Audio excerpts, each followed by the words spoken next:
ঝট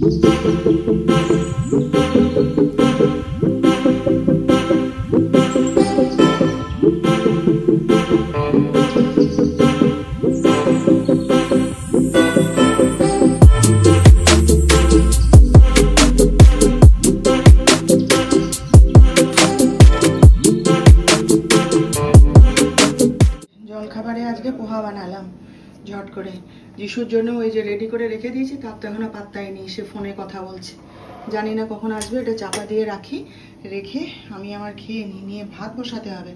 doctor সাহেব আজকে ঘরেই আছে জানেন, বলছে খেয়ে একবারে বেরোবো, যা ওয়েদারের ছিঁড়ি। মর্নিং, পূর্বাজ লাইফস্টাইলে সবাইকে স্বাগত জানিয়ে আবার চলে এসেছি আপনাদের কাছে নতুন আর একটা ভিডিও নিয়ে, আপনাদের সাথে গল্প করতে, আড্ডা মারতে, হাসি মজা করতে। আশা করি আপনারা সকলে ভালো আছেন। তো আজকে হচ্ছে গিয়ে শনিবার, আর এখন বাজে হচ্ছে বেলা প্রায় 11টা। তো জল খাবার তো এই খেয়ে এলাম, এসে একটুখানি বসেছি। যিশু এখনও খায়নি জানেন। আর ডাক্তার সাহেব তো ওই ঘরেই আছে, বললাম না, ও আজকে খেয়ে দিয়ে একবারে যাবে। বলছে ওখানে তো ওর অ্যাসিস্ট্যান্টরা আছেই, বলছে তেমন আর কোনো চাপ নেই, আমি তাহলে ধীরে সুস্থে তুমি রান্না করো, খেয়ে একবারে যাব। তো ও ওই একটুখানি বিস্কুট খেলো, বলে না না কিছু খাবো না। তো বিস্কুট খেয়েটে বসেছে, ওই ছেলের সাথে কি গল্প করছে। আমি এলাম আপনাদের সাথে একটু কথা বলে নিতে আর কি। তো কীরকম গরম লাগছে দেখুন, বাইরে তো কীরকম অদ্ভুত একটা ওয়েদার, কেমন এই রোদ উঠছে ঝলমল করে, আবার ঝরঝর করে বৃষ্টি হয়ে যাচ্ছে। কী যে হবে এবার পুজোয়, তাই আমি বলছিলাম যে এবার যদি গজে আগমন, তাহলে এরম হচ্ছে কেন। বলে দাঁড়াও মহালয়াটা পেরোক, তারপর দেখা যাবে কি হয়। কে জানে কি হবে, বোঝা যাচ্ছে না, সত্যি কথা এখনও বোঝা যাচ্ছে না। আর এরম করলে পুজোর বাজার তো মার খেয়ে যাবে, তাই না?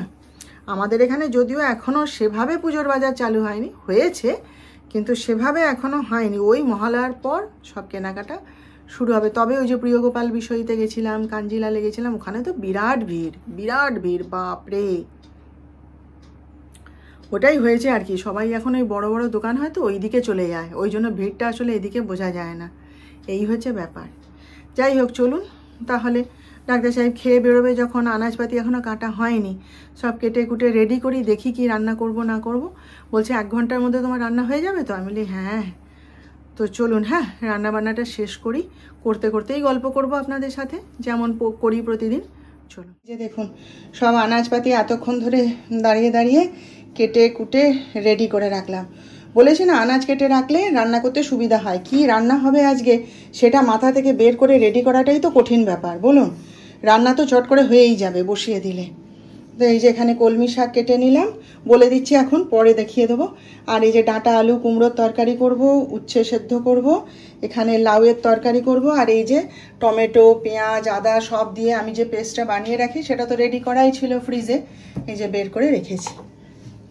ব্যাস, চলুন তাহলে এবার রান্না বান্না শুরু করি। রান্না করতে করতেই আপনাদের সঙ্গে গল্প হবে।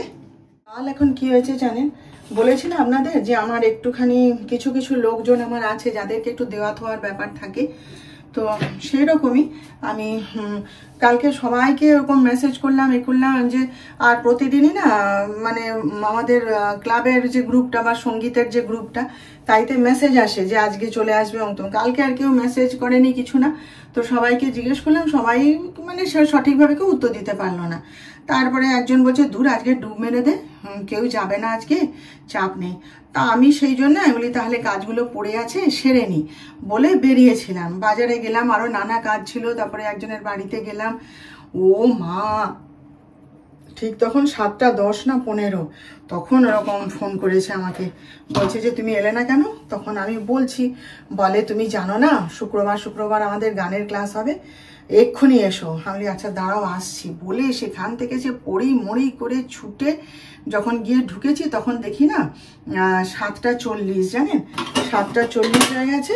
আর গিয়ে তো দেখছি চৈতালি তো রেগে গেছে, মুখটা গম্ভীর করে রয়েছে। কিন্তু গেলে কি হয় বলুন তো, দেখলাম মাত্র 3 জন না 4 জন এসেছে। আমাদের অত বড় গানের গ্রুপ কেউ আসেনি কাল। আর ওখানে গিয়ে তখন আমার কি টায়ার্ড লাগছে, কি শরীর খারাপ লাগছে জানেন। ওইভাবে কি গান হয় বলুন তো? আমি আজ গতকাল আমি জিমেও যাইনি, কেন কি ডাক্তার সাহেব বকছে, বলে এত রোগা হওয়ার দরকার নেই, তো এত রোগা হতে হবে না। আর জিমেও ঢুকতেও সবাই বলে আজকাল প্রচুর রোগা হয়ে গেছো, প্রচুর রোগা হয়ে গেছো। তো কালকে এরকম আমার হাজব্যান্ড কালকে বলছে, বলে এত রোগা হওয়ার দরকার নেই, বিচ্ছিরি লাগবে, তুমি এক কাজ করো, তুমি যোগার ক্লাসটা করো আর মাঝে মধ্যে জিমে যাও, হ্যাঁ সপ্তাহে 2-3 দিন জিমে যাও, এত রোগা হয়ে না। আর ওজনও কমে গেছে, সত্যি কথা জানেন তো, 4 কেজি ওজন কমিয়েছি। বলে না না এত রোগা হতে হবে না। তারপরে কালকে শরীরটা ভালোও লাগছিল না, ওই জন্য কালকে আমি ঠিক আছে থাক, একবারে সোমবারে যাব, আমি কাজকর্মগুলো সেরে নিই। তারপরে যখন বাড়ি এসেছি তখন প্রায় 9টা বেজে গেছে। কালকে একা এসেছি, জয়ন্তীদি যায়নি, টোটো করে চলে এসেছি। এসে পড়ে না কি শরীর খারাপ লাগছে জানেন। তারপরে তো আবার রুটি তরকারি সব করলাম, করে সব খাওয়া দাওয়া করলাম আমরা জানেন।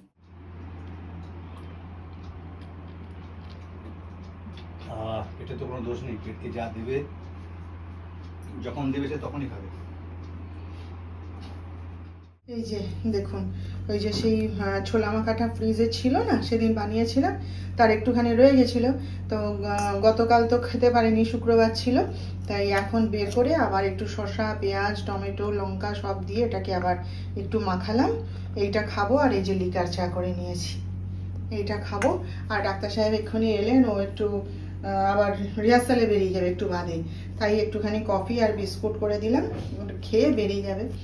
আর যিশু তো এখনো ফেরেনি, ও তার বন্ধুদের সঙ্গে জলখাবার টাবার খেয়ে টেয়ে বাড়ি ফিরবে ঠিক।